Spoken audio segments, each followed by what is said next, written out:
Steal my iPod, frick your laptop. A story from 2007. Hello everyone and welcome back to iRead'em. Today we have a story from rSLASH another great revenge story hopefully. But before you start, please make sure you like, comment, subscribe, click the bell icon and comment something for more videos. And let's get on with the story. Steal my iPod, frick your laptop. A story from 2007. I posted this on Petty Revenge, but after thinking about it, it actually may be better suited here. Imagine being in high school, back in the later days of George Bush, and finally buying that iPod of your dreams. After saving up your allowance and the money you made around the neighbourhood doing random work and lifeguarding at the local pool. Yup, that was me.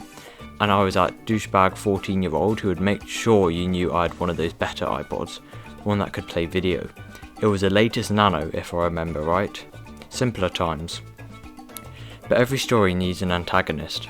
My sister happened to find that role many times.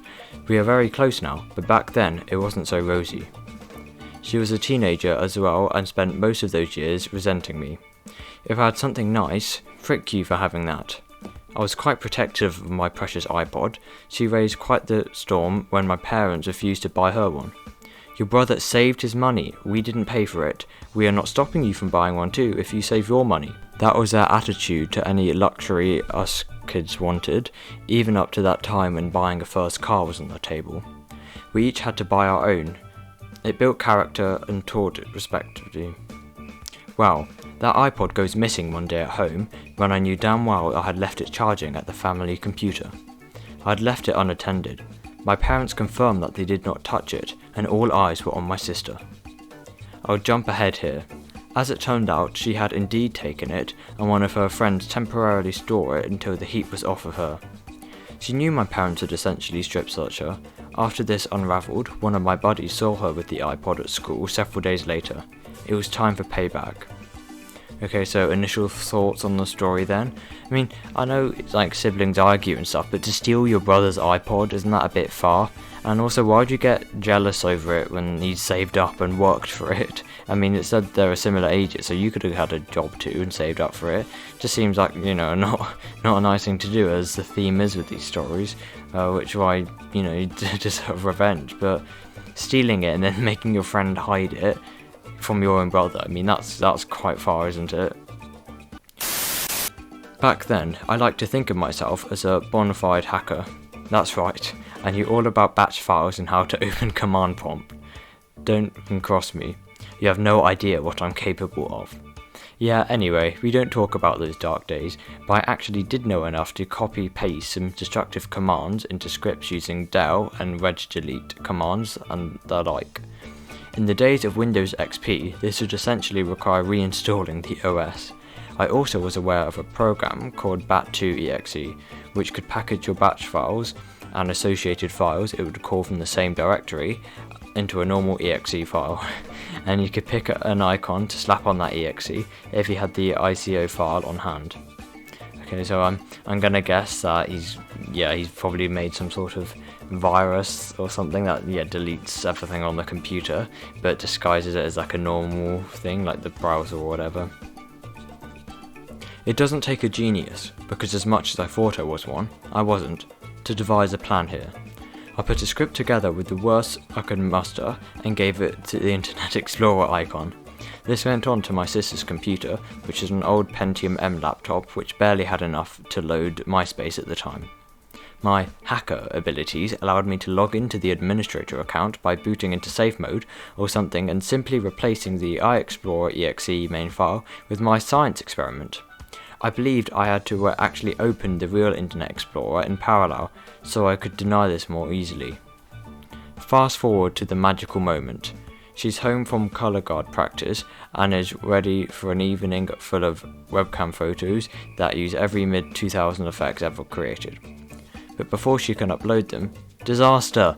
The screen resolution goes up and the colour profile is 16 colours for some reason. Random pop-up message every few seconds. Microsoft Windows has detected a giant "please consider a system upgrade" and stuff like that. Your hard drive is jammed with peanut butter. Restart required. The whole script plays out and she's left with a paperweight until someone can get around to sorting it. Unfortunately, the computer guy in the family took quite a while to get around to it. My dad knew damn well that I had something to do with this, even if he didn't understand it fully. He made my sister apologise to me before I helped her with her laptop and made her buy a new case for it after she threw away the old one. Guessing that's the iPod. One I had to try and make it less identifiable. Well, that's the story, folks. I have a video from 8+ years ago of this script running on a virtual machine if anyone wants to see it. Hope 2021 is off for a decent start for you. Edit. Here's a video I made this after submitting this to ProRevenge in 2013. I forgot completely I had done this back then. My old account got banned in 2013 because I told someone on rSLASH to grow up or something.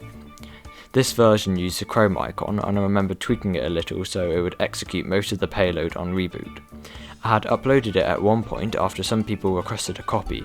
I can try to find it, but almost certain it was on the external hard drive that died after I dropped it a few years ago. Edit 2. To people asking what happened to the iPod, I got it back after learning from my buddy that she was going to have it on her. She was in a world of after my very traditional discipline that child, parents, in addition to her laptop, being a boat anchor for a few weeks. So that is the end of today's story, and final thoughts on it. Yeah, well, it was your own fault really, stealing an iPod, obviously at the time, 2007, and he said he got one of the better versions, that it was quite an expensive thing, and he saved up for it a while by working hard, and just to take it and, steal it, and then hide it for a few days and try and get away with it, yeah, that's just a horrible thing to do.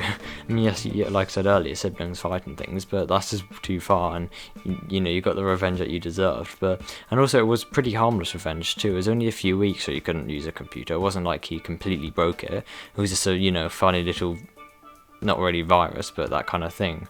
There was no real harm actually done. Yeah, it was just quite a good story then, but thank you everyone for watching. Oh yeah, and in the edit for the story it said a link saying here's the video. Well, if you want me to link you to this story or whatever, just leave a comment down below and then I'll reply with the link of the story so you can find the video. Yeah, if you want to see that. But anyway, again, thank you for watching. If you're bored during lockdown like lots of people are, then check out the other videos on my channel. I actually have many videos for anyone to watch. There's 170, I think. So yeah, I've got quite a few videos on all different topics and subreddits and things. So yeah, and that's it for today. I hope you have a amazing day, and please make sure to like, comment, subscribe, click the bell icon and all of that jazz, and also follow the Instagram down below or buy some merch. I haven't said that in ages and no one has, but yep. And yeah, I'll see you in the video on, what day is it? Sunday.